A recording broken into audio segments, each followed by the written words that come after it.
어제 신임 금융감독원장으로 검사 출신 이복현 원장이 발탁됐습니다. 취임사 먼저 들어보시고 이어가 보도록 하겠습니다. 어렵고 중요한 시기에 금융감독원장이라는 중책을 맡아 무거운 책임감을 느낍니다. 든든한 여러분을 믿고 여러분의 지원과 조언을 밑거름 삼아 제게 주어진 역할에 최선을 다하도록 하겠습니다. 시장 교란 행위에 대해서는 종전과 같이 엄격한 잣대를 적용해야 합니다. 불공정 거래 행위 근절은 시장 질서에 대한 참여자들의 신뢰를 제고시켜 종국적으로는 금융시장 활성화의 토대가 될 것입니다. 자, 금융감독원장 물론 중요한 자리예요. 그런데 제가 뉴스파이터를 수년 동안 해왔지만 금감원장 발탁 가지고 이렇게 시끄러운 적은 처음인 것 같습니다. 백성문 변호사님. 네, 1999년에 금감원이 생기고 검사 출신이 금감원장이 된 게 이번이 처음입니다. 네, 거기에다 말씀하셨던 것처럼 최근에 윤석열 정부 들어서 검사들이 많이 중용이 되면서 좀 논란이 있는 그런 상황에 또 심지어 금감원장까지 검사 출신이라는 얘기 때문에 지금 좀 시끄러운 것 같은데요. 이분을 한마디로 정의하면 경제금융수사 전문가입니다. 그래요? 사법고시하고 그리고 공인회계사 시험을 같이 붙었고요. 또 경제학과, 서울대 경제학과 출신입니다. 그러니까 말 그대로 금융감독원의 이제 소위 말하는 금융감독과 통제 이런 기능들을 정상화하겠다는 거예요. 아까 처음에 말씀하신 거 좀 들어보면 시장 교란 행위에 대해서 엄격한 잣대를 적용하겠다. 불공정 거래 행위를 근절하겠다. 이거는 보통 수사기관에서 많이 던지는 말이죠. 아마도 전 정권에서 문제가 됐던 라임 사태나 옵티머스 사태와 관련돼서 이런 일들을 반복하지 않겠다라는 부분을 강조한 것 같은데 이런 부분을 고려해서 한 인사가 아닌가 이렇게 일단 생각을 할 수 있을 것 같습니다. 금감원장에까지 검사 출신을 앉히니 야당이 가만히 있으려 만무하겠죠? 민주당의 얘기 들어보시고 이어가 보도록 하겠습니다. 오로지 검사 경험 그리고 대통령과 친분만이 인사의 기준이라니 기가 막힙니다. 검사가 금융사업을 관리할 역량이 된다니 가당치도 않습니다. 금감원장을 검사로 앉히는 것은 검찰이 금융기관들의 통장까지 통제하겠다는 것입니다. 정보의 독점을 넘어 민생 현장까지도 검찰이 장악하여 검찰공학을 만들겠다는 선전포고와 다름없을 것입니다. 국정을 운영하는 대통령의 인사인지 검찰총장의 인사인지 분간이 가지지 않습니다. 취임식에서 밝힌 윤석열 정부의 새로운 국민의 나라는 새로운 검찰의 나라입니다. 손정혜 변호사님, 야당의 비판이 매섭습니다, 지금. 더군다나 정청래 의원은 SNS를 통해서 이제 풍자적인 비판 글을 올리기도 했는데요. 또 검사냐라고 이제 지적을 하면서 전두환 때 석사 위에 박사, 박사 위에 육사, 육사 위에 여사란 말이 있었다. 윤석열 대통령 때는 석사 위에 박사, 박사 위에 검사, 검사 위에 여사란 말 회자될지도 모르겠다라는 취지인데요. 한마디로 검찰 출신의 인사가 너무 많다라는 점을 지적을 하는 겁니다. 네. 근데 전혜연 평론가님, 앞서 이복현 원장 한번 프로필 좀 보여주세요. 일단은 확실한 건 공부는 잘하는 것 같아요. 서울대 경제학과에 그리고 CPA라 불리는 공인회계사 시험, 사법시험 동시 합격. 대박 사건입니다. 그런데 그러면 전문성은 자타가 공인하는 거예요? 어떻습니까? 예, 여기서 전문성은 근데 수사 전문가이죠. 왜 금융감독 원장을 놓고 이렇게 시끄럽냐면은 금융이라는 부분은 시장과 밀접하게 연관된 부분입니다. 그렇다 보니 예전에도 검사 출신이 아닌 인물들을 발탁한 임명에는 시장의 특수성, 민간의 특수성을 같이 이해해야 될 필요가 있다는 점을 반영했던 겁니다. 그러니까 수사만으로 해결할 수 없는 문제가 있잖아요. 그렇죠. 감독이라는 것은 사전에 지금 예측할 수 있는 문제가 무엇인가. 그래서 이것을 그럼 법제화를 어떻게 해야 되는 건가? 다른 부처하고는 어떻게 논의해야 되지? 국회는 어떤 걸 논의를 해야 되지? 굉장히 다양한 역량이 필요하거든요. 수사의 능력이 없다라는 것이 아니라 금감원장에게 필요한 부분은 수사가 아니라 사전에 관리 감독을 잘하고 변화하는 시장에 맞춰서 흐름을 읽어내는 능력이 필요하다는 것이고요. 예를 들면 최근에 우리 경제에 있는 지금 인플레이션, 물가 문제 굉장히 심각하잖아요. 그렇죠. 네. 이건 수사의 관점이라기보다는 다양한 금융부처의 관계자들이 모여서 같이 의논해야 될 문제, 이런 관점이 반영된 것으로 보이고요. 네. 또 하나 이복현 원장을 인사를 계기로 이렇게 시끌시끌한 이유는 이 한 인물 때문만이 아니라 앞으로 공정거래위원장도 검사 출신일 것이다라는 논란이 또 맞물려 있었고, 국정원 기조실장이라던가 보훈처장 이런 자리도 지금 검사 출신이 된 거거든요. 이런 또 맥락이 맞물려 있는 부분도 있습니다.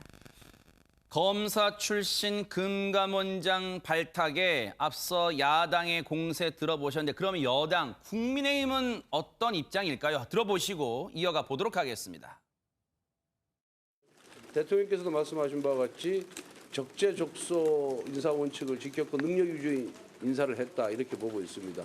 제가 보기에는 지난 라임 옵티머스 사태 시에 금융감독원이 제 기능을 발휘하지 못했다 이렇게 보고 있습니다. 사전 예방도 못했을 뿐만 아니라 사후의 조사도 굉장히 저는 부실했다.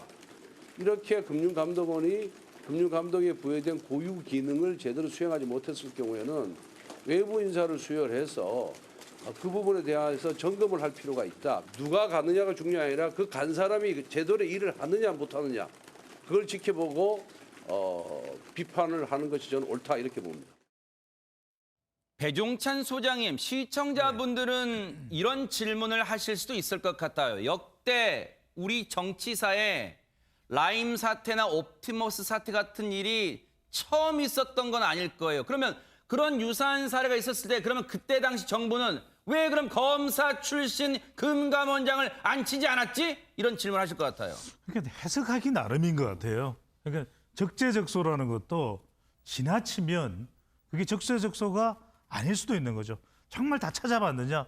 금융감독원장 감이 되는 사람들을 찾다 그중에서 가장 유능한 사람이 이복현 금융감독원장 내정자인가? 네. 이걸 묻지 않을 수가 없는 것이거든요. 네. 그러니까 서울 검찰 출신만이 일을 가장 잘하는가?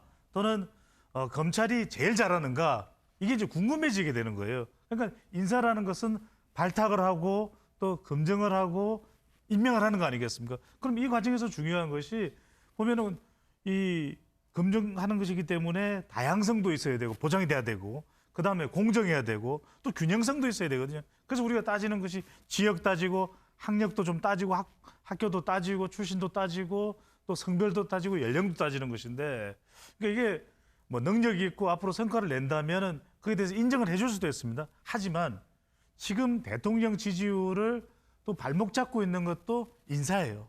그렇다면 이 부분에 대해서 우리 국민들이 정말 찾고 더 다양하게 네. 넓은 인재의 풀에서 찾아낸 것이 이 결론인지 이 부분에 대해서는 갸우뚱할 수밖에 없는 거죠. 근데 백성문 변호사님, 네. 민주당에서 이렇게 반발하고 비판하는 데는 이복현 금감원장이 검사 출신이라는 것도 있지만 한꺼풀 더 들어가면 언론들 표현을 보니까 뭐 윤석열 키즈 또는 윤석열 사단의 막내? 그러니까 윤석열 대통령과 상당한 인연이 있는 인물이 됐다. 지금 이런 거 또 얘기하는 것 같아요. 말씀하셨던 것처럼 이제 민주당에서 지적하는 부분은 검찰 출신이기 때문에를 넘어선 부분이 있긴 합니다. 지금 말씀하셨던 것처럼 윤석열 대통령과 크게 인연이 없는 검사를 이런 자리에 앉혔다면 비판이 조금 덜할 수도 있는데 과거부터 윤석열 대통령과 굵직굵직한 사건들을 많이 해서 인연이 좀 있었고요. 그래요? 가장 최근에는 국정농단 사태 때 수사를 같이 했었고요. 그래요? 연소는 32기입니다. 72년생이에요. 저보다 한 살 많아요. 아하. 예, 그런데 그 정도면 지금 소위 말하는 윤석열 사단이라고 이제 민주당에서 표현하는 윤석열 사단의 막내라고 보면 됩니다. 이제 그러다 보니까 네. 이제 민주당 입장에서는 검사도 검사인데 왜 친한 사람만 쓰냐? 친한 사람 말고 인재풀을 넓혀야 되는 것 아니냐? 이런 비판을 지금 하고 있는 겁니다. 끼리끼리냐? 왜 같은 친한 사람만 쓰냐? 다른 사람은 없냐? 대한민국에 그렇게 능력 있는 사람이 없냐? 라는 얘기를 지금 한다는 거예요, 민주당이. 그런데 국민의힘 내부에서는 그러면 다 잘 썼어. 이거 이번에 잘 쓴 인사예요. 이런 칭찬 일색만 긍정적인 목소리만 있을까요? 이런 우려의 목소리도 있답니다. 한번 들어보시고 이어가 보도록 하겠습니다. 윤석열 대통령 입장에서도 인간적으로 믿을 수 있는 사람이 아무래도 검찰에 많을 거예요. 대통령이란 이제 권력이란 자리는 비밀을 공유할 수밖에 없는 자리인데 그러면 아주 철저하게 강하게 믿을 수 있는 사람을 중심에 쓸 수밖에 없는 그런 심리가 있어요. 하지만 그럼에도 불구하고 이제는 좀 제한할 필요가 있다. 지금 너무 많아지고 있고 너무 인사 편중이 되면 판단도 좀 한쪽으로 치우칠 수 있잖아요. 그래서 좀 더 다양한 사람들, 다양한 출신들을 좀 중용할 필요가 있다는 생각이 듭니다. 하민경 변호사님, 우리 흔히 그런 말을 합니다. 권력자 주변, 즉 대통령 주변에 이른바 인해장막 참모들이 다 울타리를 쳐서 세간의 비판이 임금님기는 당나귀기란 말이 못 들어가게 다 인해장막을 쳐버리면 세간의 민심을 못 읽잖아요. 다시 말하면 대통령 주변 참모 중에는 대통령님 이거 너무 검찰 인사만 많이 쓰는 건 좀 문제가 있어 보입니다. 이런 말 하는 사람 아무도 없어요, 그러면? 아니죠. 사실은 검찰 인사들이 사실 너무 많고 또 검찰 인사는 이제 좀 줄여야 된다라는 그런 부분들이 사실 비판의 목소리가 내부에서도 있고 아마 앞으로도 이제 대통령실 관계자가 얘기를 했습니다. 아마 앞으로도 이제 인재풀을 좀 늘려서 이제 인재를 등용하도록 이제 좀 노력하겠다라는 그런 취지의 이제 말을 하기도 했는데 네. 아마 그 윤석열 대통령이 이제 검찰총장 시절부터 이제 계속 이제 좌고우면하지 않고 이제까지 현재의 권력 같은 수사도 이제 계속했고 그런 부분처럼 이제 본인을 되게 많이 믿으시는 것 같고 본인이 이제까지 일을 하면서 같이 일할 때 정말 이 사람이 믿을 수 있는 사람인지 실력이 있는 사람인지 이런 부분을 되게 집중적으로 사실은 보고서 인재를 이제 본인 뜻으로는 이제 능력이 있는 사람을 적재적소에 이제 중용을 했다 이렇게 보시는 것 같습니다. 사실은 지금 이제 금융원장 같은 경우에도 보면 이제 경제 특수통이고 이제 서울대 경제학과를 나왔고 그 CPA 자격증도 가지고 있는 사람이고 굵직굵직한 그런 경제 수사를 진짜 많이 했고 또 그 분야에 정말 잘한다라고 정평이 난 사람입니다. 그렇기 때문에 앞으로도 이제 지켜보겠지만 그리고 또 금융감독원이라는 그 부분은 여의도의 이제 저승사자라고 부를 만큼 금융기관들의 이제 감독과 이렇게 규제를 사실은 하는 그런 기관의 장으로서의 역할은 사실 상당히 잘할 것으로 그렇게 기대가 되지만 하지만 한편으로는 그런 결과를 조금 떠나서 인재는 조금 넓게 쓰는 것이 맞지 않은가 그런 네. 생각이 듭니다.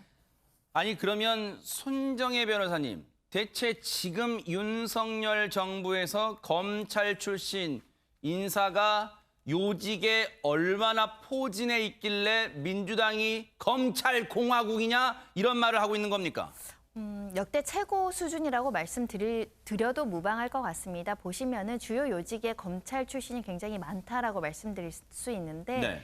장차관급만 7명 되고요. 와. 대통령실 비서관급만 6명 이상 됩니다. 일단 한번 쫙 볼게요. 손정혜 변호사님 한번 쭉 제가 보여드리고 손정혜 변호사님 설명을 들을게요. 일단 왼쪽부터 볼게요. 법무부 장관부터 볼게요. 법무부 장관, 네. 법무부 차관, 그리고 대통령 비서실 인사기획관부터 인사비서관, 법률비서관, 공직기관 비서관, 총무비서관, 대통령실 부속실장, 핵심 요직이 모두 이제 검사 출신이라는 거고요. 네. 그리고 법제처장, 보훈처장, 행안부 장관, 통일부 장관, 국가정보원 기획조정실장, 국무총리실 비서실장, 그리고 지금 공정거래위원장으로 유력한 자리 역시도 이제 검찰 출신으로 임명될 가능성이 있고 지금 이제 논란이 된 금융감독원까지 굉장히 주요 요직의 검찰 출신들이 포진되어 있다 말씀드릴 수 있는데 특히 금감원장이라든가 국가보훈처장이라든가 공정위원장은 과거에는 이제 특수성상 그 특성상 검찰 출신들을 임명한 전례가 없던 자리다 보니까 네.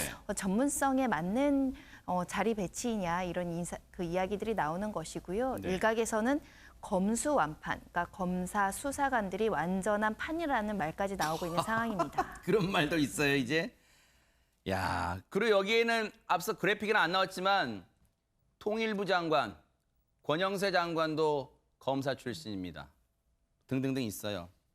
참 많습니다. 그리고 이렇게 딱 정리해놓고 보니까 많긴 많다. 시청자분들 진짜 많긴 많네. 그런 생각 하실 것 같아요. 그러면 윤석열 대통령 본인은 이러한 야당과 세간의 비판과 걱정에 대해서 어떻게 생각하고 있을까요? 들어보시고 이어가 보도록 하겠습니다. 그 검찰 인사가 반복되면서 대통령의 인적 풀 자체가 너무 좁은 것 아니냐 이런 비판도 나오고 있는데 이에 대해서 어떻게 생각하십니까? 뭐 과거에 민변 출신들이 아주 도배를 하지 않았습니까? 뭐 선진국에서도 특히 미국 같은 나라 보면은 그런 그 거버먼트 어토니 경험을 가진 사람들이 정관계에 아주 폭넓게 진출하고 있습니다. 그게 법치국가 아니겠습니까? 특별히 금감원장의 검사 출신이 좀 적합하다고 보시는 이유가 있을까요? 이번에 그 이복현 신임 원장은 경제학과 회계학을 전공한 사람이고 또 오랜 세월의 그 금융수사 활동 과정에서 금감원과의 협업 경험이 많은 사람이고 금융감독 규제나 시장 조사에 대한 전문가이기 때문에 저는 아주 적임자라고 생각합니다. 네. 백성문 변호사님, 윤석열 대통령이 매일 아침 출근길에 이제 기자들 질문을 받잖아요. 모르긴 몰라도 저 질문도 예상 충분히 했을 거예요. 그래서 답이 술술술 나와요. 그런데 어쨌든 들리는 단어 중에 제일 딱 귀에 들어온 건 적임자? 이런 얘기를 합니다, 지금. 네, 지금 윤석열 대통령이 아마 오늘 이 질문을 안 받을 거라고 생각하고 나오진 않으셨을 그러니까요. 거예요. 그러니까 네. 당연히 이 질문에 대해서 준비를 하셨던 것 같은데 평소에 본인의 소신이 좀 있으신 것 같고요. 미국과의 비교도 좀 하셨고 또 이복현 신임 금감위원장 같은 경우 경제학과 출신의 회계사에 그다음에 금감원과 협업도 많이 했고 평소 윤석열 대통령의 소신은 금감원이 해야 되는 이 금융기관에 대한 관리 감독 의무 그게 이제 사실상 법 집행이란 말이죠.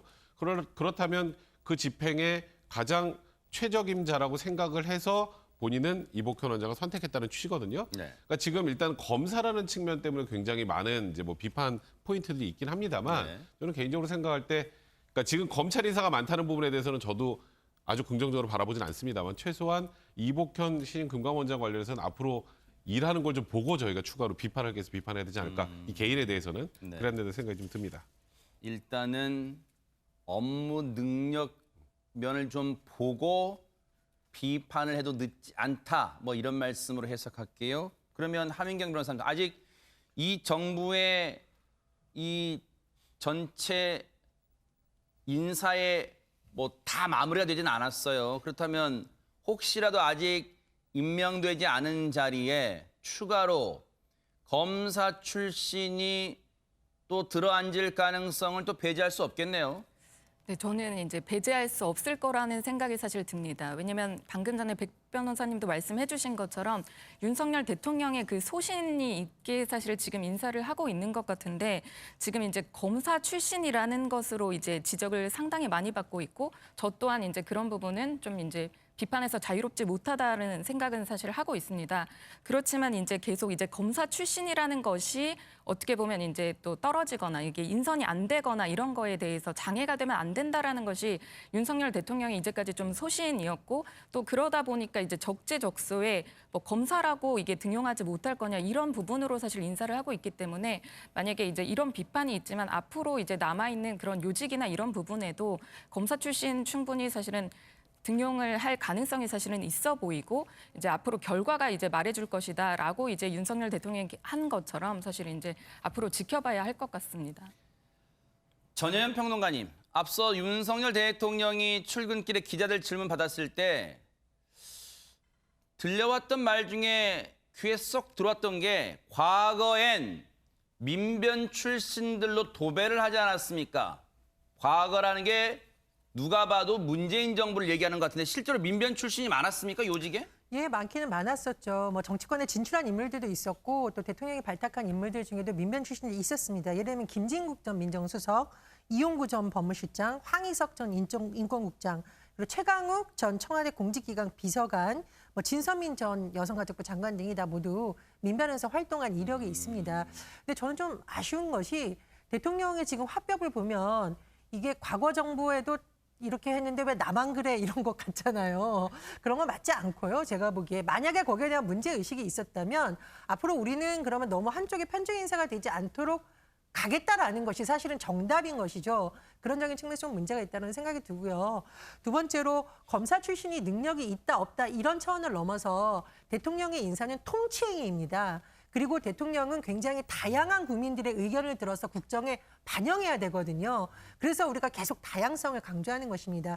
제가 아주 작은 예 하나만 들어봐도 될까요? 네. 저도 공공기관에서 일을 할 때 시설 관리 총괄하시는 분이 어릴 때 소아마비를 앓아서 몸이 불편하신 분이었어요. 근데 이분 덕택에 저는 엘리베이터가 빨리 올라가면 몸이 불편한 장애인들이 휠체어를 탈 때 굉장히 불편할 수 있다라는 것이 시설에 반영이 되고 시설에 턱이 많으면 누군가에게는 이것이 휠체어를 타고 올라가지 못하는 큰 장벽이 된다라는 걸 현장 곳곳에서 배우고 아예 시설 공사를 할 때부터 그것을 반영하니까 나중에 사고가 나는 것도 오히려 방지할 수 있더라고요.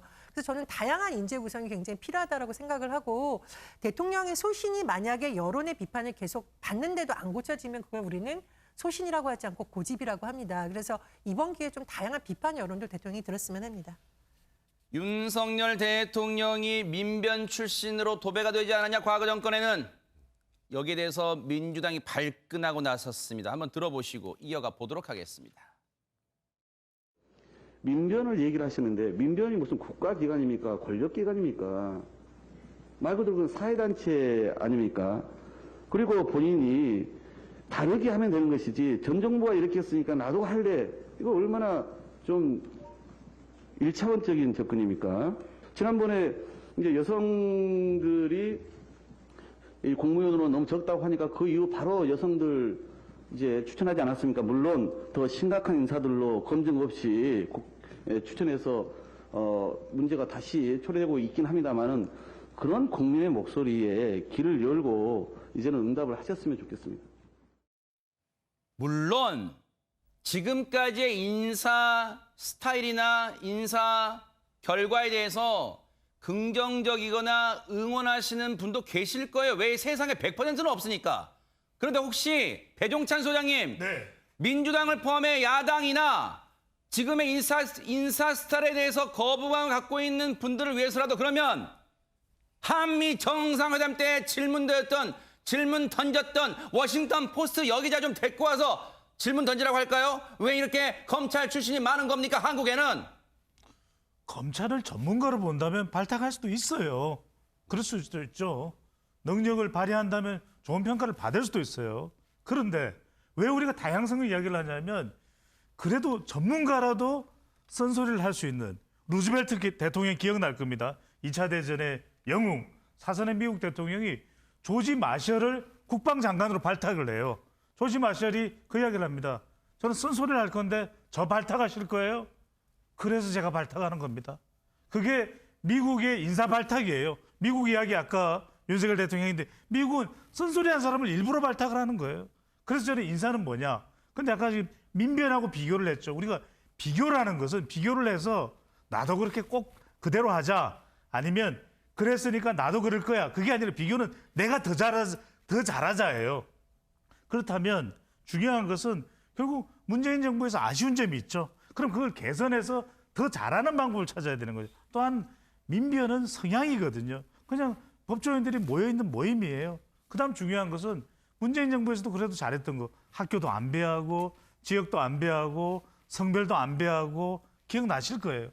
그걸 오히려 받아오면 되는 겁니다. 그래서 우리는 전문성보다도 더 중요한 게 다양성일 수도 있는 거죠. 어쨌든 이 문제는 하루아침에 사그라들지 않고 아마 계속될 수도 있어요. 앞으로 어떻게 될지 저희가 한번 끝까지 따라붙어 보도록 하겠습니다. 자, 지금 시각이 4시 56분을 향해 가고 있습니다. 지금 여러분께서는 처음 본 사람은 있어도 한 번만 본 사람은 없다는 바로 그 방송 뉴스파이터와 함께하고 계시고요. 이제 두 번째 얘기로 넘어가 보도록 하겠습니다. 자, 대선도 이기고 지방선거도 압승했는데 지금 국민의힘 내부 분위기가 심상치가 않아요. 이준석 대표가 우크라이나 간지가 언젠데 아직도 거기 왜 갔냐? 이런 얘기가 지금 나오고 있답니다. 손정혜 변호사님. 그렇습니다. 여와 야의 설전이 아니고요. 여당 내부에서의 설전이라고 보셔야 될 것 같은데 시작은 지난 6일 정부의장이 먼저 시작을 했습니다. 자기 정치라면 보통 문제가 아니다라는 취지로 우크라이나에 가는 것이 자기 정치 아니냐고 이제 비판을 하기 시작을 한 건데요. 이에 대해서 이준석 당대표는 어차피 기차는 갑니다라고 응수를 했고요. 이에 더불어서 어제는 지금 와서 뜬금없이 러시아 역성들면 그게 간보는 거고 기회주의자다. 다들 자중하시라라는 이제 비판을 다시 제기를 했는데 또다시 정진석 부의장이 러시아 역성든 적은 없다. 다만 대한민국 외교부를 역성든 적은 있다라고 응수하면서 한 사람도 지지 않고 서로 설전을 이어가는 중입니다. 백성문 변호사님, 네. 보통 우리 그런 거 있잖아요. 어떤 사람의 행동이 마음에 안 들 때 우리가 그냥 밥자리든 술자리든 여기서 사석에서 아이 근데 왜 갔대? 우크라이나 왜 간 거야? 이러면 몰라요. 그런데 정진석 의원이 SNS나 인터뷰 등을 통해서 공개적으로 이준석 대표 우크라이나 왜 간 겁니까? 이렇게 얘기를 하고 있습니다. 사실 우크라이나를 안 갔어도 정진석 의원은 한번 이준석 대표한테 이런 식으로 견제구를 날리려고 했었을 것 같아요. 저는 지방선거까지 잘 참으셨다는 생각이 좀 드는데 근데 이준석 대표는 이번에 혁신을 만들어서 이제 공천 시스템을 만들어 보겠다라는 지금 막 그런 입장이지 않습니까? 그러면 다음 당대표가 굉장히 머리 아픈 게 하나 있어요. 뭘까요? 다음 당대표가 뭘 하나요? 다음 총선 공천권을 행사해야 되는데 마음대로 못할 상황이 될 수 있어요. 그러니까 좋은 의미건 나쁜 의미건 간에. 그렇다면 지금 이준석 대표가 하고 있는 여러 가지 행보들이 이제 문제가 있다라는 문제 제기를 하면서 대립각을 세워야 되는 그런 상황인 거고 이 부분에 대해 관련해서 지금 뭐 정진석 의원이 본인은 아직은 아니라고 하시지만 내년에 혹은 뭐 조기 전당대회가 열릴 그런 만약 극단적인 상황이 된다면 당대표 출마를 저울질한다는 얘기들은 이제 보도를 통해서 많이 나온단 말이죠. 그런 부분들을 고려해서 지금 현재 이준석 대표에게 견제구를 던지는 거고 견제구를 그냥 이렇게 막기만 하면 괜찮은데 이준석 대표는 이제 거기에다 돌직구를 지금 계속 던지는 상황이라 이게 하루아침에 그냥 없던 일로 딱 되긴 좀 힘든 상황이 아닌가 싶습니다. 대선 기간에도 윤석열 후보와 이준석 대표의 갈등을 투스톤의 싸움이라 했잖아요. 지금도 투스톤의 싸움이네요. 정진석, 이준석, 두 석석의 싸움, 투스톤의 싸움. 그런데 이 뭔가 한꺼풀 들여다보면 전혜연 평론가님, 단순히 우크라이나 간 것 가지고 지금 이렇게 맞받아치고 설전 벌이는 건 아닌 것 같아요. 그렇습니다. 그 최근에 정진석 의원이 쓴 용어 중에 좀 충격적인 용어라는 얘기겠습니다. 당협 쇼핑이라는 용어가 나왔었죠. 뭐예요? 당협이라는 것이 당협위원장을 말하는 것이고 네. 쇼핑이라는 것은 이쪽 당협 갔다가 저쪽 당협 갔다가 쇼핑하듯이 하느냐? 그런데 그 사람을 이준석 대표가 당협위원장 시켜줬다라고 측근으로 꼽히는 정미경 최고위원이 최근에 분당 당협위원장을 맡은 것을 꼭 집어서 얘기를 한 겁니다. 그런데 왜 도대체 이 문제에 이렇게 민감할까? 당협위원장이라는 자리는 곧 다음번 총선에 출마하는 것과 직결되는 문제입니다. 그렇다 보니 혁신위원회도 그렇고 지금 당협위원장 하는 것도 그렇고 이준석 대표가 혹시 자기 마음대로 주도권을 행사하려고 하는 것 아니냐라는 의심이 좀 깔려 있는 것으로 보이고요. 그렇다 보니 정진석 의원 입장에서는 아니 본인이 이렇게 얘기를 하면서 무슨 개혁을 얘기하냐, 자기 반성부터 해야 되는 거 아니냐라고 비판하고 있는 상황입니다. 아하, 지금 이런 지경까지 이르렀고 갑툭튀, 자신의 이름이 갑자기 튀어나오는 바람에 정미경 최고위원도 가만히 있지는 않았을 것 같아요. 관련 얘기 들어보시고 이어가 보도록 하겠습니다. 공천개혁 혁신위에 대한 이야기가 나오자 정진석 전 국회 부의장께서 정미경 최고위원님께서 분당을 당협위원장으로 내정된 것 이 자체를 당협 쇼핑이다 이런 표현을 쓰시면서 비판을 하셨지 않습니까? 저는 진짜 네. 왜 그런 얘기를 이게 주목받는지 모르겠고 왜 이렇게 얘기를 하시는지 잘 모르겠어요. 왜냐하면 예. 지금 지도부 중에요. 최고위원들 중에 지역구가 없는 사람이 저예요. 유일해요. 그래서 저는 국회의원이 아니잖아요. 지난번에 이제 그 당에서 그 공석이 된 지역에 그 서초가 나왔었어요. 당협위원장 공모가 났었는데 네. 제가 그때 지원을 했어요. 그런데 조직 강화 특별위원회에서 심사하고 면접하고 했는데 제가 떨어졌어요. 그래서 또 이제 기다리고 있는데 이번에 또 이제 또 공모가 났어요. 몇 개 지역이. 네. 그래서 제가 보고 이제 분당 을 지역에 또 이번에 또 지원을 했어요. 이번에는 합격을 한 거예요. 근데 이걸 갖고 왜 무슨 뭐 이렇게 얘기하는지 정말 이해가 안 되고요. 하민경 변호사님, 물론 정미경 최고위원은 검사 출신이면서 재선 출신의 의원 출신입니다. 수원 쪽에서 지역구가 있었어요. 그런데 지금은 배지가 아니어서 여기저기 내가 당협위원장. 왜?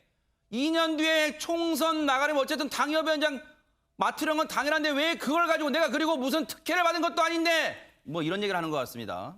사실 정미경 그 최고위원은 이제 본인이 이제 많이 억울하다는 그런 입장을 사실 보이고 있는데요.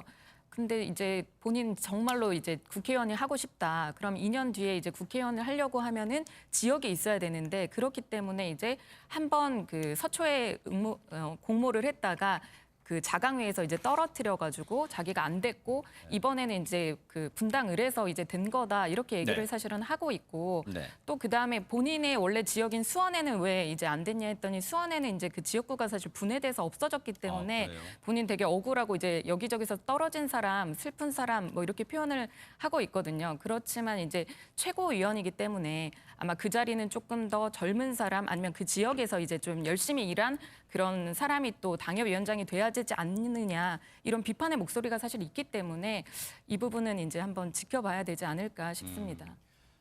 정미경 최고위원에게 분당을 당협위원장 준 걸 당협 쇼핑이다 이렇게 저격한 것에 대해서 백성문 변호사님 저 멀리 있는 이준석 대표가 뉴스를 접하지 못했을까요? 혹시 가만히 있었을까요? 가만히 있으면 이준석 대표가 아니죠. 아하. 제가 아까 말씀드렸던 것처럼 견제구를 던지면 이쪽에 돌직구를 계속 던지는 상황인데 네. 이준석 대표가 SNS에 이렇게 올렸습니다. 충남 공천에서 PPA 그러니까 뭐 지방선거할 때 공천할 때 심사하는 그 점수에 미달한 사람을 비례대표로 넣어달라는 이의제기를 받았던 게 기억이 난다. 근데 그렇게 되면 문제가 생길 것 같아서 배제했다. 그리고 배제를 했고 결국 충남에서는 이번에 국민의힘이 승리했죠. 근데 여기에서 딱 생각을 해보면 정진석 의원 지역구 어딘가요? 공주 쪽 아닌가요? 충남 공주 부여 아하. 분이잖아요. 그러니까 이게 정진석 국민의힘 의원한테 아니 지금 뭐 당협 쇼핑 어쩌고 하는데 지금 자격 미달한 사람을 지금 넣어달라고 했던 사람이 누군데 약간 이런 취지의 얘기를 한 거고 이에 대해서 정진석 의원은 그거 그렇게 얘기하면 진짜 내가 그런 줄 알지 않느냐. 나는 거기랑 아예 상관이 없다. 나는 거기랑 연관되지 않았다. 이렇게 지금 또 다시 맞대응한 상황입니다. 그런데 여기서 그치는 게 아니라 점입 가경의 상황도 벌어졌다면서요. 손정혜 변호사님. 네, 우연의 일치인지는 모르겠지만 잘 살펴보면 굉장히 뼈 있는 글을 이준석 당대표가 올린 건데요. SNS에 한 사진을 올렸습니다. 바로 육모 방망이, 그러니까 끝이 뾰족뾰족한 이제 방망이를 올린 건데요. 아 이거예요? 네. 우크라이나 의원들이 이제 답례품으로 선물을 해줬던 모양입니다. 그래요? 그래서 이런 걸 주셨다라고 올렸는데 바로 정진석 부의장이 지난 2017년 5월에 올린 글이 있었거든요. 보수 존립에 근본적으로 도움이 안 되는 사람은 육모 방망이 들고 뒤통수를 때려야 한다.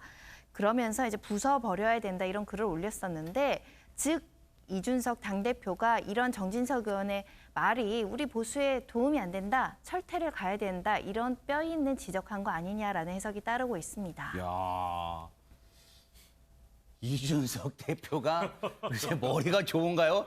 대박 사건 저때 했던 말까지 지금 기억을 해내는 것 같은데 시청자 여러분들의 기억을 도와드리기 위해서 그때 발언 직접 한번 들어보시고 이어가 보도록 하겠습니다. 이 보수의 존립에 근본적으로 도움이 안 되는 사람들은 육모 방망이를 들고 뒤통수를 뽀개버려야 돼. 예? 동지라는 거에서 이제 적으로 간주해서 무참하게 응징해야 된다. 야, 이게 배 소장님 네. 글로 읽는 것과 같은 내용을 저렇게 육성으로 들으니까 아우 섬뜩한 표현인데 어쨌든 당시에 저렇게 했던 말을 떠올리면서 지금 벌써 횟수로 한 5년 전 상황인데 지금 육모방망이라 하면서 누군가를 연상시키나 뭐 이렇게 한 거 있나 봐요 지금. 뭐 투스톤즈 갈등이죠. 근데 우리 시청자분들도 잘 납득이 안 갈 거예요. 왜냐하면은 이준석 대표와 정진석 부의장 왜 다투지? 이렇게 생각하시잖아요. 더군다나 국회 부의장이잖아요. 네. 연말까지는.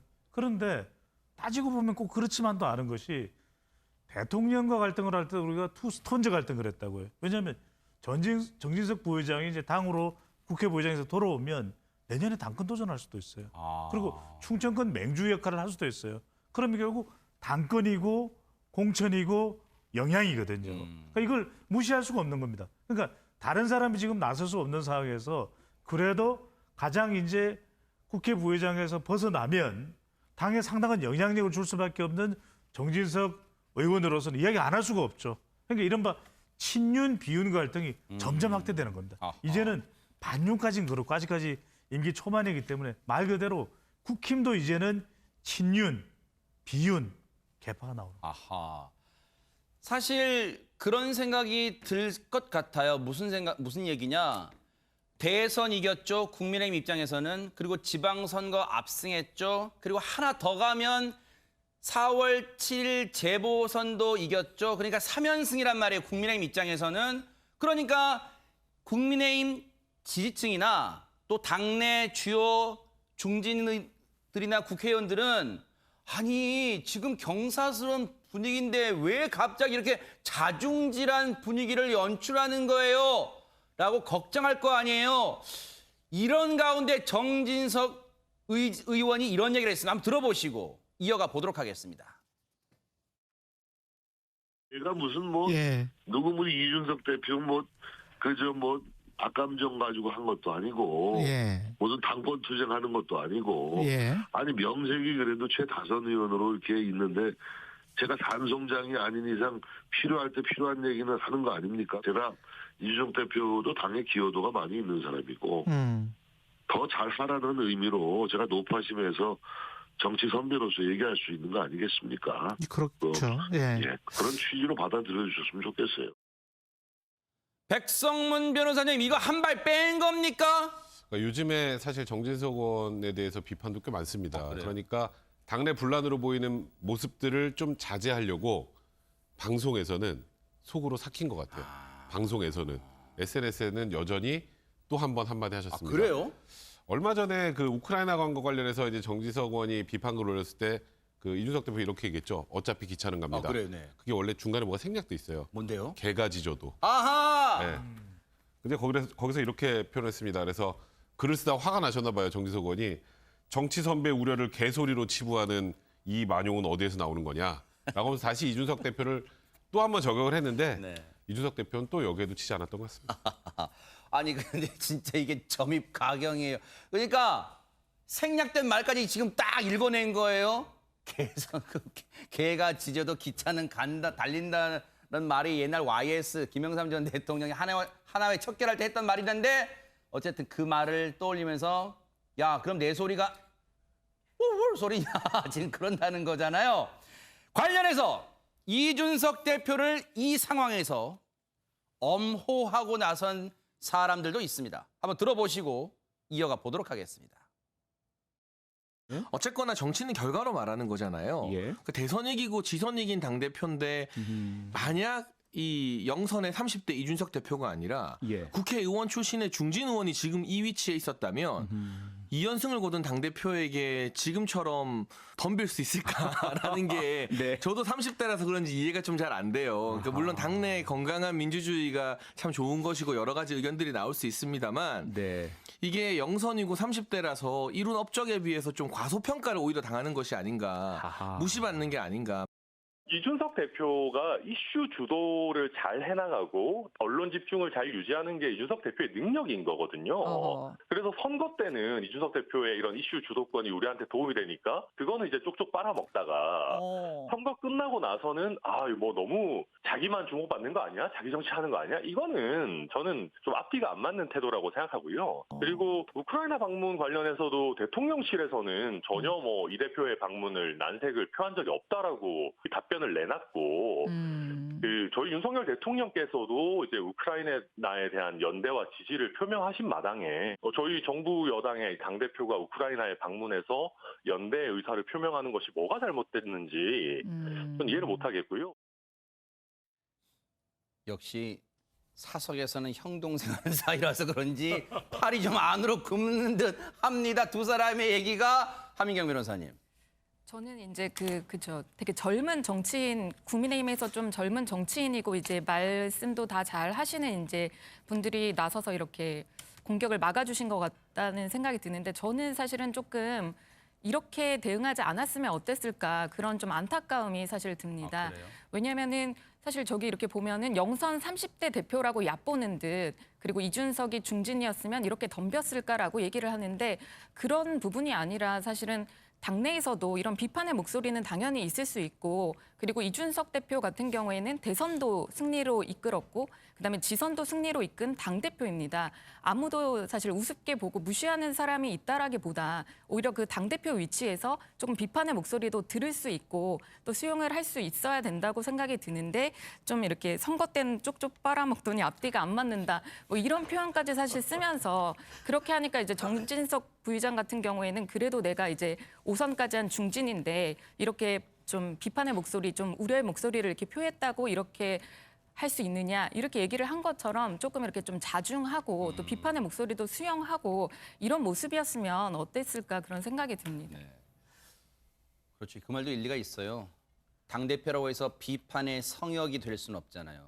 그런데 이 하루 전만 해도 정진석 의원과 함께 이준석 대표를 협공하던 권성동 원내대표가 조금 다른 분위기를 연출했습니다. 한번 들어보시고 이어가 보도록 하겠습니다. 이준석 원내대표가 지금 당신이랑 우크라이나 방문 두고 언론에서 장래 권력투쟁이라는 평가도 나오는데 여기에 대해서 어떻게?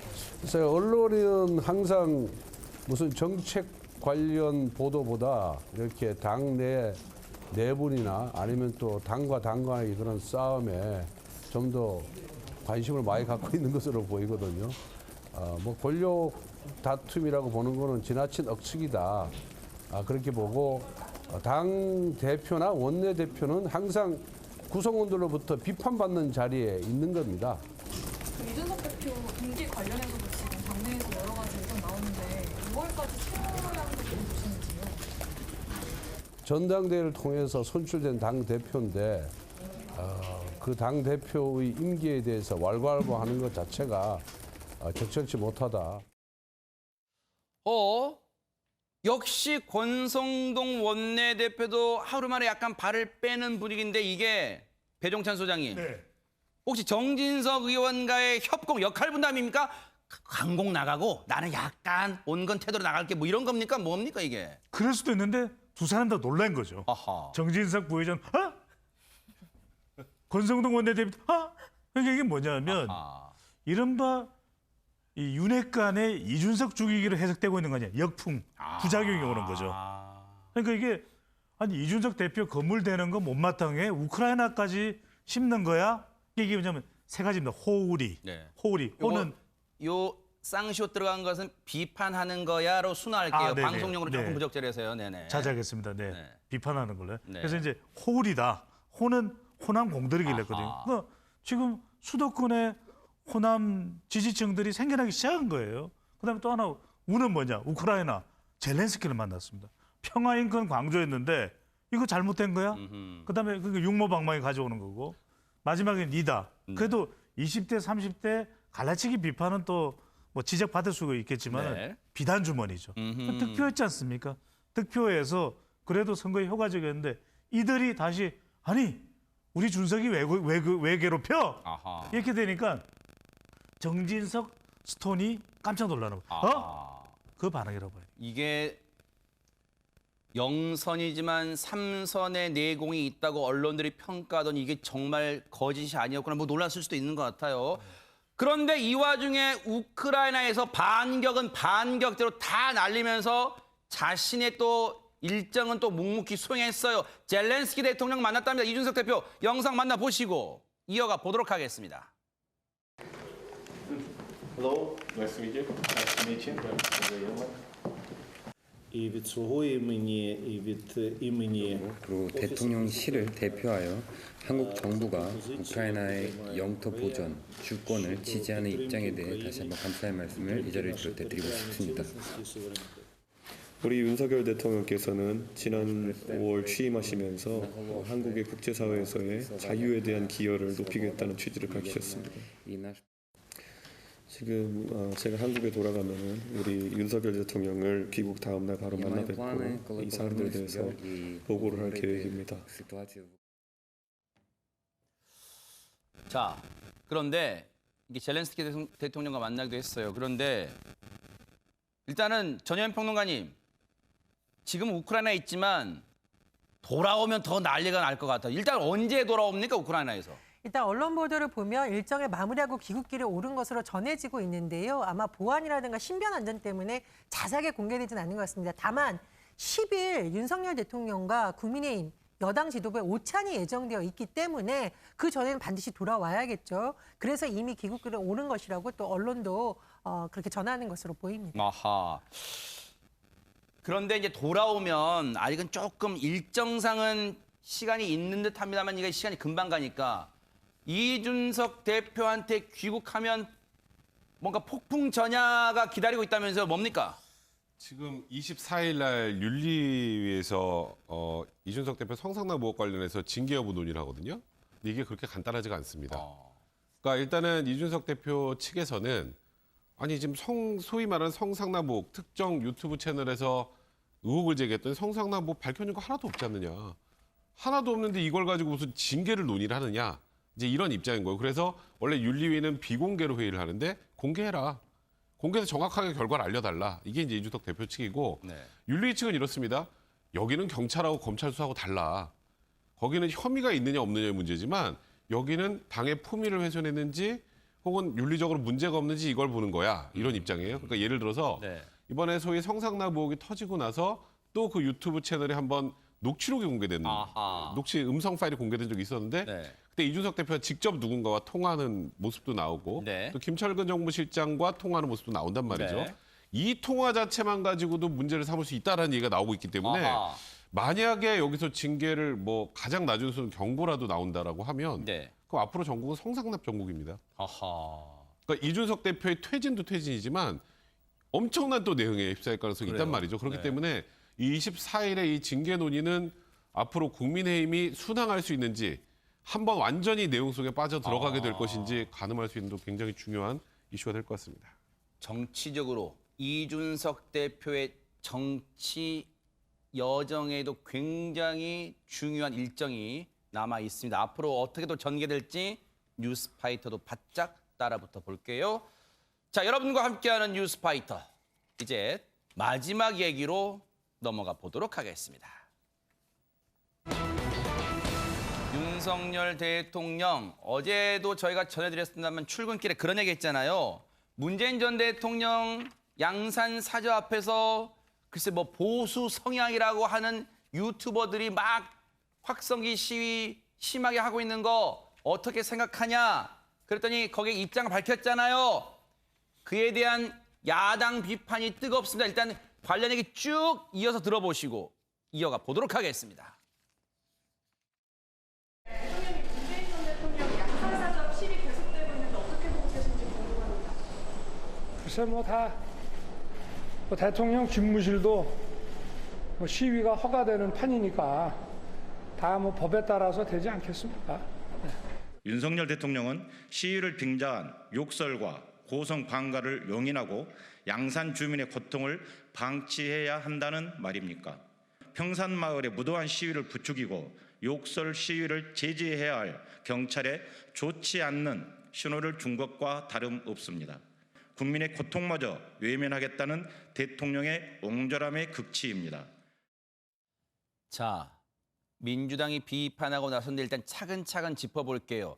전혜연 평론가님, 윤석열 대통령이 법대로 되지 않겠냐 했던 말이 왜 경찰에 좋지 않은 신호를 줄 거라는 건지 설명 좀 해주세요. 지금 문제는 뭐냐면 아까 국민의 고통이라는 말을 썼잖아요.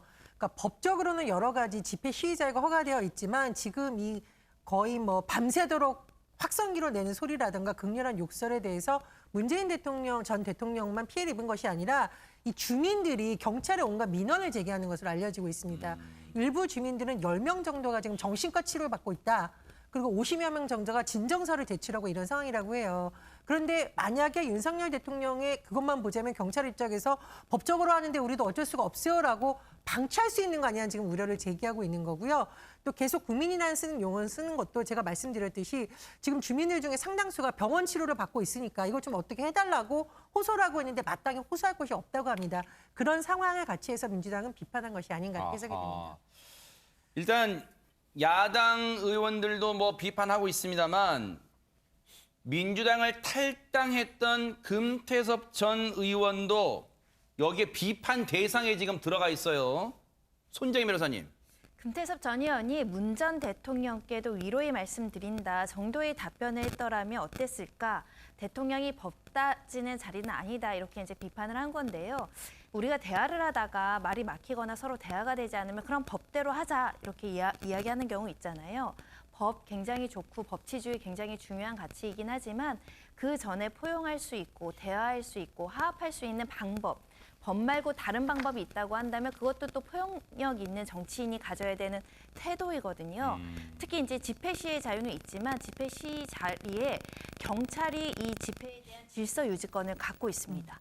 그러면 적어도 동네 주민들이 불편함이 없도록 폭력적인 범죄가 발생하지 않도록 잘 살펴보라 정도의 메시지만 있었다고 하더라도 본인이 조금 더 관대하고 포용력 있는 큰 정치인의 모습을 보여주지 않았을까라는 점이 아쉬운 부분이고요. 그러다 보니까 박용진 의원도 좀 졸렬하다는 표현도 쓴 상황이고 네. 김두관 의원도 현직 대통령 집무실은 국민의 소리를 반영해야 되니까 전직 대통령과는 좀 다른데 혼동한 것 같다. 전직 대통령이 퇴임 이후 조용하게 지내겠다고 했는데 못 살게 구는 것에 대해 그렇게 말하면 안 된다라고 비판하기도 했습니다. 근데 곤혹스럽긴 할 거예요. 윤석열 대통령이. 왜냐하면 지금 박용진 의원은 차라리 아무 말 안 했으면 좋았을 거라고 했지만 윤건영 의원 등은 왜 입장 안 내고 가만히 있냐 막 그렇게 하기도 했잖아요. 그러니까 곤혹스럽죠. 이러면 이런다고 하고 또 저러면 저런다고 하니까. 또 금태섭 전 의원 얘기도 일리가 있어요. 대통령이 법을 따지는 자리가 아니라 정치적으로 뭔가 해결을 좀 해야 되는 자리 아니냐. 근데 또 이것도 일각에선 그래요. 대통령이 여기에 대해서 일일이 뭔가 말하는 것도 적절치 않다. 동일 사안에 대해서 여러 가지 의견이 있는 것 같습니다. 근데 얼마 전에는요, 박지원 전 국정원장이 양산 사저에 가서 문재인 전 대통령 이제 만나러 갔는데 그때도 뭐 이거 당연한 얘기겠습니다. 그때도 뭐 시위가 계속 되고 있었을 것 같아요. 그렇습니다. 박지원 전 국정원장이 이제 퇴임하고 난 이후에 문재인 대통령 양산 평산마을로 방문을 했는데 이때도 시위가 계속됐어요. 그런데 우리가 한번 이 대통령의 발언과 같은 해석을 한번 해보자고요. 그러면 대통령 윤석열 대통령이 법대로 그랬을 때 이것을 말 그대로 법 적용이라고 이해를 할까? 그게 아니라 뭔가 문재인 전 대통령에 대한 감정이 남아있나? 앙금이 있는가? 이렇게 해석을 해버릴 수도 있거든요. 그러니까 이럴 때 오히려 좀 더 통크게 좀 문재인 전 대통령 좀 배려를 했으면 좋겠습니다. 이 발언으로 인해서 윤석열 대통령 통합을 오히려 부각시킬 수도 있습니다. 그렇게 되면 중도층의 또 지지율도 더 올라갈 수도 있는 것이고 저는 이거 꼭 말씀드리는 것이 박근혜 전 대통령 지금 사저에 이 같은 상황이 벌어졌을 때 윤석열 대통령이 어떤 발언을 할까요? 하하. 그래요. 한번 요 얘기는 지금 뭐 결론 낼 수도 없고 쉽게 앞으로 어떻게 좀 이 상황이 전개될지 일단 좀 지켜봐야겠어요. 지금은 딱 부러지는 뭐 답을 내리기가 곤란하네요.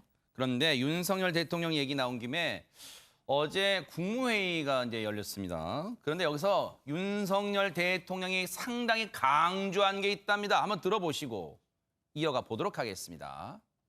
제가 늘 강조했다시피 반도체는 국가 안보 자산이자 우리 산업의 핵심이고 전체 수출액의 20%를 차지하는 우리 경제의 근간입니다.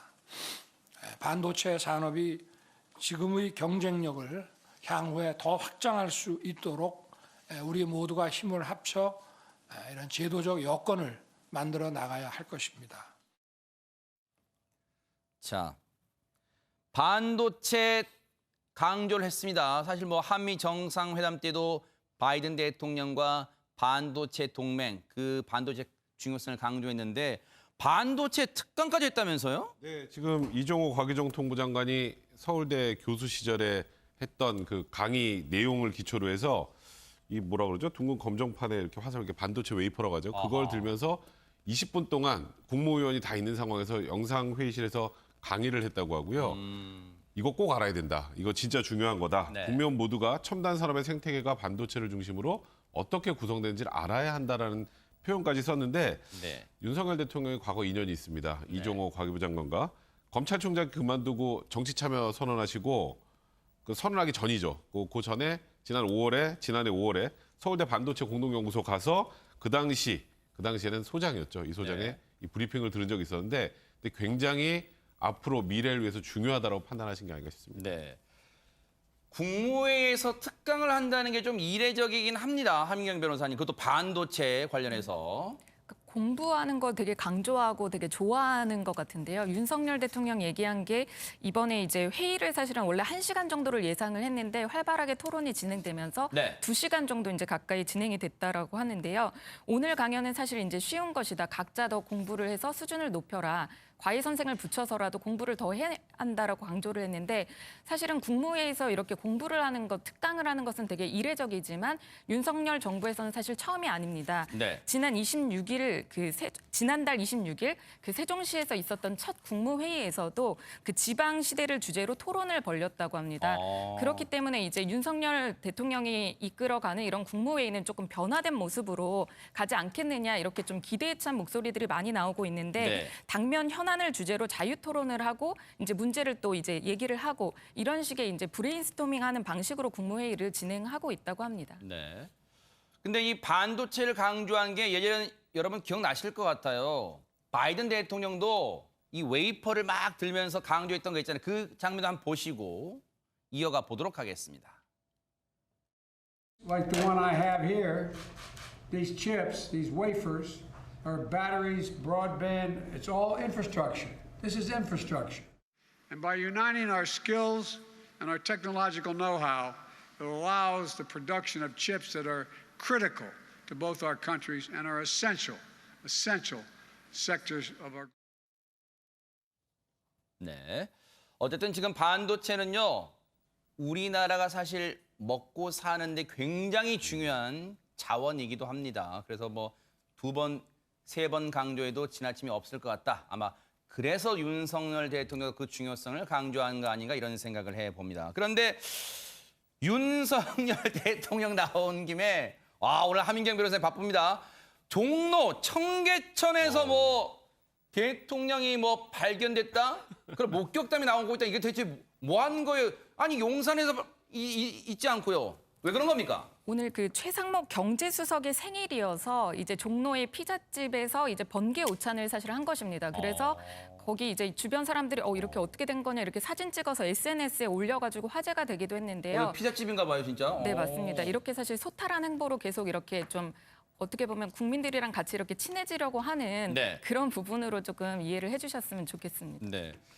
사실 백성문 변호사님 이제 저런 모습이 역대 대통령에서는 볼 수 없어서 일단은 좀 이채롭긴 합니다만 그래서 일단 시청자분들이나 국민분들이 보시기에는 친근감을 느낄 수 있는 상황인가요? 어떻습니까? 저는 굉장히 좋은 행보라고 생각을 해요. 이제 과거에 청와대에서는 들어가면 사실 나오기 쉽지 않았잖아요. 근데 집무실 주변에서 그냥 여느 회사원들과 비슷하게 나와서 이렇게 식사도 하고 시민들하고 소통하고 이런 모습은 자꾸 보여주실수록 좋은 모습이 아닌가 싶습니다. 하기야 생각해보면 배 소장님, 네. 우리가 미국 얘기할 때 바이든 대통령이 취임하고 나서 얼마 안 됐을 때 주말인가 어디 이 샌드위치 가게 가서 직접 사가지고 나왔을 때 하는 게 그렇죠. 외신에 나왔단 말이에요. 근데 그런 거 할 때는 야 미국 대통령 소탈하다 하는데 이거 우리 대통령 하면 이게 뭐야? 이거 한가한가? 피자 가게 가고 그런가? 라고 할 건가요? 어떻습니까 이거? 아니 좋은 거죠. 이렇게 소통하는 거